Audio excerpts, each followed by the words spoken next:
श्री शिवाय नमस्तुभयम। आप सभी लोग जानते हैं कि 28 जुलाई यानी कि रविवार के दिन दोस्तों इसी दिन किया जाने वाला पंडित जी द्वारा बताया गया 7 चने की दाल वाला उपाय आप लोगों को जरूर करना चाहिए, क्योंकि दोस्तों यह एक ऐसा उपाय है जो कि इस उपाय को करने के बाद दोस्तों आपको पूरे कोई और उपाय को करने की जरूरत नहीं है, क्योंकि सबसे बड़ा और सबसे नया यह उपाय पंडित जी ने अपनी की सीहोर की कथा में ही बताया है। मैं जिस उपाय को आज हम आपको बहुत अच्छे से समझाने वाले हैं, इस वीडियो को देखने के बाद इस उपाय को समझने के लिए आपको कोई और वीडियो को देखने की जरूरत नहीं पड़ेगी। तो चलिए दोस्तों उपाय को शुरू करते हैं। देखिए, यह नवमी के दिन इतना खास होता है, इतना महत्वपूर्ण होता है। देखा है कभी कभी बड़े बड़े पूजा पाठ अनुष्ठान से जो मनोकामना पूर्ण नहीं होते, रविवार सावन अष्टमी के दिन एक छोटे से उपाय करने से ही आपकी मनोकामना पूर्ण हो जाती है। और बहुत सारे लोगों ने इस उपाय को किया भी है और उनको इस उपाय को करने का फल भी जरूर मिला। अगर आप लोग भी इस उपाय को नवमी के दिन करना चाहते हैं तो आप इस उपाय को पहले अच्छे से समझ लेना, सुन लेना, उसके बाद करना ना, आपको इस उपाय का फल जरूर मिलेगा। और इस उपाय को कर लेने से आपके घर में चाहे किसी भी प्रकार की दुख और समस्या क्यों ना चल रही हो, आपको उसका कारण भी नहीं पता है कि भाई यह समस्या किस कारण से चल रही है, उसका कुछ भी कारण हो सकता है, जैसे पितृदोष हो सकता है या किसी भी तरह का मंगल दोष भी हो सकता है, और भी बहुत तरह के दोष होते हैं, कुछ भी हो सकता है। पर आपको इस उपाय को करने के लिए अपने दोष को पता लगाने की भी जरूरत नहीं है। अष्टमी सावन रविवार के दिन इस 7 चने की दाल वाला उपाय को आप लोगों को कर लेना है।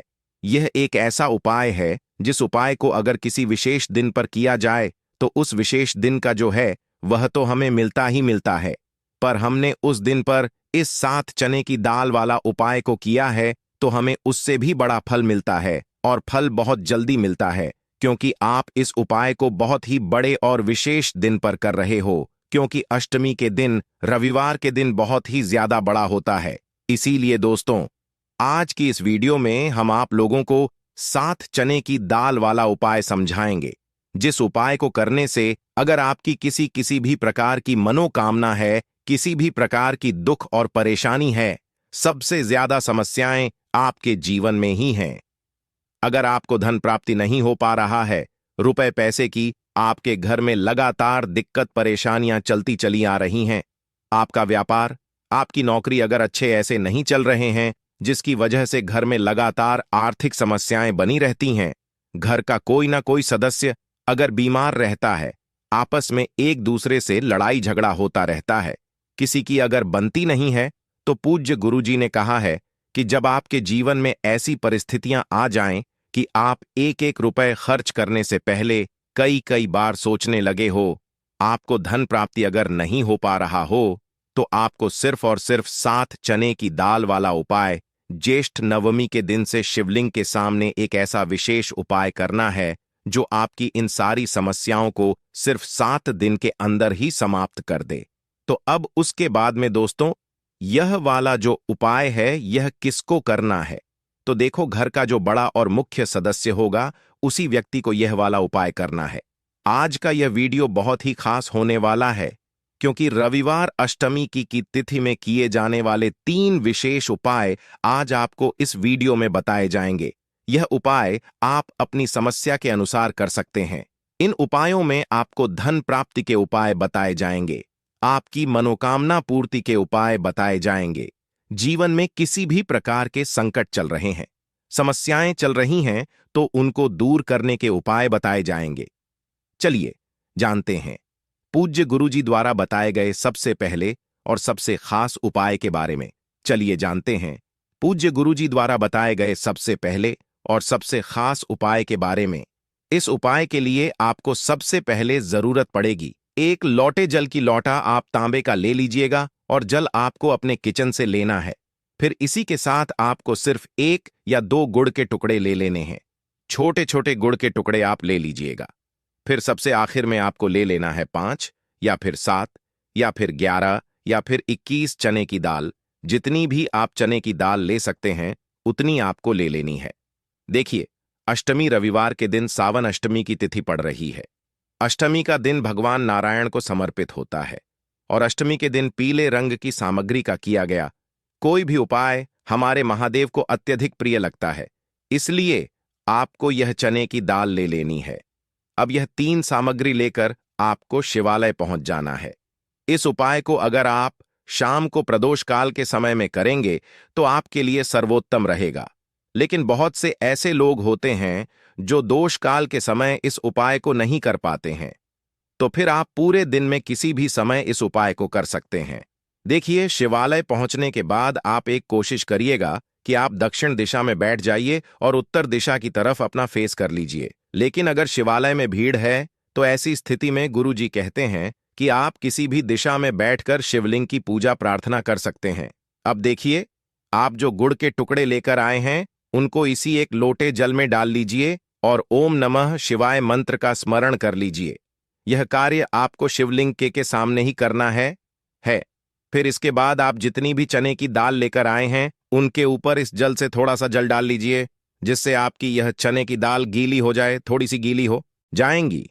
अब आपको चने की दाल यह अपनी हथेली में रखनी है और महादेव से प्रार्थना करनी है। लेकिन कौन से महादेव से?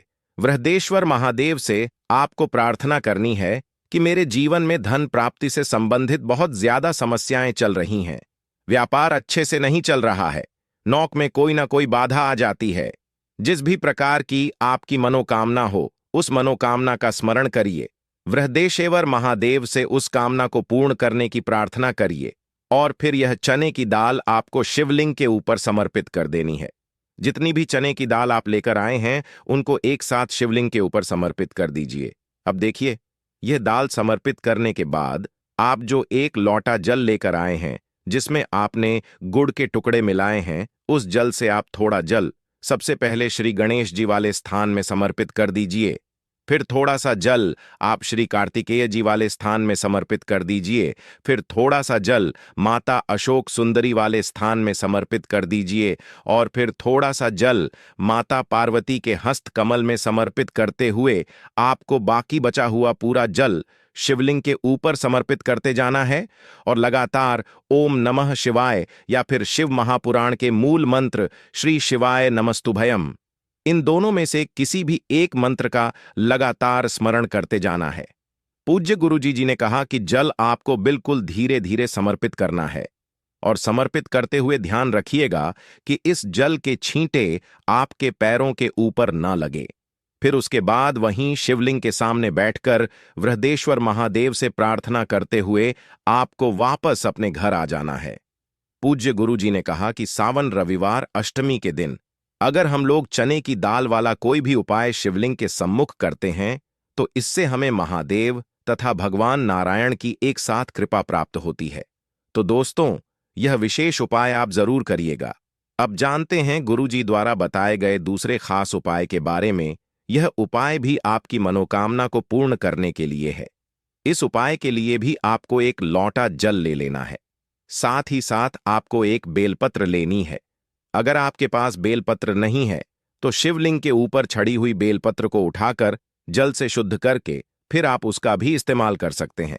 बस आपको हमेशा ध्यान रखना होता है कि यह बेलपत्र कहीं से भी कटी फटी नहीं होनी चाहिए। फिर सबसे आखिर में आपको थोड़ा सा शहद ले लेना है। थोड़ा सा 2-4 बूंद आप शहद ले लीजिए और अब यह सारी सामग्री लेकर आपको शिवालय पहुंच जाना है। इस उपाय को भी आप पूरे दिन में किसी भी समय कर सकते हैं। देखिए, यह उपाय भी आपकी मनोकामना को परिपूर्ण करने के लिए है, धन प्राप्ति के लिए है, व्यापार के लिए है, नौकरी के लिए है, कोई भी विशेष मनोकामना है तो उसको पूर्ण करने के लिए है। अब देखिए, शिवालय पहुंचने के बाद सबसे पहले आप जो एक बेलपत्र लेकर आए हैं, बेलपत्र की तीनों पत्तियां जिस स्थान पर जुड़ी रहती थे उसी स्थान पर आपको यह शहद लगा देना है।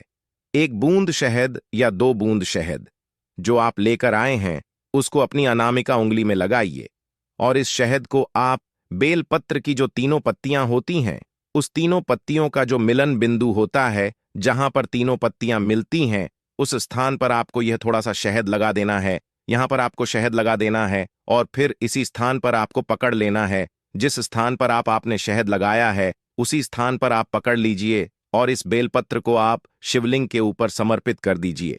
आपकी जो भी मनोकामना है उस मनोकामना का स्मरण करिए, महादेव से उस मनोकामना को पूर्ण करने की प्रार्थना करिए और फिर यह बेलपत्र आपको शिवलिंग के ऊपर समर्पित कर देनी है। ध्यान रखिएगा, बेलपत्र की जो चिकनी साइड का हिस्सा है वह शिवलिंग में टच करेगा और बेलपत्र की डंडी जलाधारी की तरफ रहेगी। इसके बाद आप जो एक लोटा जल लेकर आए हैं उसको धीरे धीरे इसी बेलपत्र के ऊपर समर्पित करते जाइए और लगातार ओम नमः शिवाय या फिर श्री शिवाय नमस्तुभयम, इन दोनों में से कि किसी भी एक मंत्र का स्मरण करते जाइए। पूज्य गुरु जी ने कहा कि जल आपको इतने धीरे समर्पित करना है कि जल समर्पित करते हुए आप कम से कम 21 बार ओम नमः शिवाय मंत्र का स्मरण जरूर कर लें। फिर इसके बाद जो जलाधारी से जल नीचे गिर रहा है उसको तो थोड़ा सा अपनी हथेली में लीजिए और अपनी दोनों नेत्रों के ऊपर यानी अपनी दोनों आंखों के ऊपर इस जल को लगा लीजिए। गुरुजी कहते हैं कि सावन अष्टमी रविवार के दिन किए जाने वाला यह उपाय आपके सोए हुए भाग्य को चमकाने के लिए है, आपकी रूठी हुई किस्मत को बदलने के लिए है। इसलिए इस नवमी के दिन आप इस उपाय को जरूर करिएगा। अब बात करते हैं आखिरी उपाय के बारे में। नवमी के दिन एक चुटकी हल्दी को घर में डाल देना। इस छोटे से उपाय को नवमी के दिन करते ही आपके जीवन से निर्धनता और गरीबी भी दूर हो जाएगी और आपके घर में, आपके जीवन में कभी भी लौटकर निर्धनता और गरीबी नहीं आएगी। तो देखिए, हमेशा की तरह वीडियो बहुत ही खास है।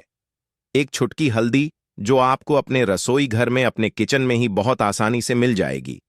इस एक चुटकी हल्दी से आप अपने जीवन के इतने बड़े बड़े दुख और कष्टों को दूर कर सकते हैं जिनके बारे में आपने कभी कल्पना भी नहीं की होगी। आपको लगेगा शायद कि एक चुटकी हल्दी क्या ही करेगी, लेकिन एक चुटकी हल्दी आपके जीवन में धन को लेकर भी आएगी, धन को बढ़ाएगी भी और आपके घर में धन की वर्षा भी होगी। तो देखिए, हल्दी का संबंध किससे है? भगवान विष्णु से और देव गुरु बृहस्पति से। हल्दी के जितने भी उपाय आप करते हैं इससे आपकी कुंडली में गुरु बहुत मजबूत हो जाता है और साथ ही साथ स्वास्थ्य से जुड़ी समस्याओं से भी आपको छुटकारा मिल जाता है। अब जो लोग अपने जीवन में हमेशा ही पैसे के लिए परेशान हैं, जिनके पास पैसे की कमी बहुत है या जिनके पास पैसा आसानी से नहीं आता है, आसानी से नहीं आने का मतलब कि मेहनत बहुत करते हैं लेकिन जितना पैसा मिलना चाहिए उतना नहीं मिलता है, जितना व्यापार और बिजनेस चलना चाहिए उतना नहीं चलता है, तो कहीं ना कहीं आपकी कुंडली में ऐसा समझ लीजिए गुरु मजबूत नहीं है। और जब तक आप अपनी कुंडली में गुरु को मजबूत नहीं करेंगे, आप कुछ भी कर लेना, कितनी भी उपाय कर लेना, सफल नहीं होंगे। कभी भी आपके जीवन से निर्धनता दूर नहीं होगी। और जो एक चुटकी जल्दी का उपाय आपको बताएंगे, इस उपाय को करने से ऐसा समझिए रातों रात आप अपने जीवन में धनवान से भी ज्यादा धनवान बन जाएंगे। तो चलिए सबसे पहले बात कर लेते हैं सबसे पहले उपाय की, जो कि हल्दी से ही आपको करना है। और इस उपाय को करने से आपके घर में पैसा आना शुरू होगा, क्योंकि जो लोग कहते हैं कि हमारे घर में पैसा नहीं आता है, हमारी तिजोरी में पैसा नहीं रुकता, हमारे पास फिजूल खर्ची बहुत ज्यादा होती है, या जिन लोगों को कहीं ना कहीं लगता है कि उनके घर में कुछ ऐसी चीजें हैं जो उन्हें अपने जीवन में पीछे कर रही हैं, कहीं ना कहीं नकारात्मक ऊर्जा है, तो हल्दी का यह छोटा सा उपाय नवमी के दिन करना है। आपको क्या करना है, थोड़ी सी पीसी हुई हल्दी लेनी है, ठीक है ना। अब इस पीसी हुई हल्दी को, सूखी हल्दी को है ना, आपको इसको चाहे तो आप गीला कर लें, चाहे सूखी हल्दी। आपको अपने घर की बाउंड्री, आपके घर की जो बाउंड्री है उसके ऊपर, दीवारों की ऊपर आपको हल्दी की रेखा बनानी है। हल्दी से एक रेखा बनानी है चारों तरफ। आपके घर की बाउंड्री है उसके चारों तरफ, चाहे तो आप सूखी हल्दी से बना दें या फिर हल्दी में थोड़ा सा पानी डाल लें और फिर उससे आप हल्दी की एक रेखा आपको चारों तरफ बनानी है। इससे होगा क्या? सबसे पहली चीज कि आपके घर में कभी भी नेगेटिव एनर्जी, नकारात्मक ऊर्जा प्रवेश नहीं करेगी, और दूसरी चीज कि आपके घर में हमेशा पॉजिटिव एनर्जी, अच्छी ऊर्जा बढ़ेगी। जिस घर में हल्दी के उपाय किए जाते हैं वहां देवी देवता वास करते हैं। देखिए, हल्दी के उपाय करके ऐसा नहीं कि आप अपने जीवन से गरीबी और निर्धनता को दूर करते हैं, आप अपने जीवन के हजारों लाखों कष्ट और दुखों को दूर कर देते हैं। हल्दी आपके स्वास्थ्य को भी उत्तम करती है, हल्दी आपके पैसे को बढ़ाने का काम भी करती है। तो यह पहला उपाय तो विशेष का जरूर करें, जिससे कि कभी भी आपके घर में नेगेटिव एनर्जी ठहरे ना और आपके घर में घुस ना पाए, एंटर ना कर पाए। तो हमेशा की तरह आपको हमारी वीडियो को लाइक करना है, चैनल को सब्सक्राइब करना है, कमेंट में अपनी राशि और अपना नाम महादेव के नीचे अवश्य लिखें।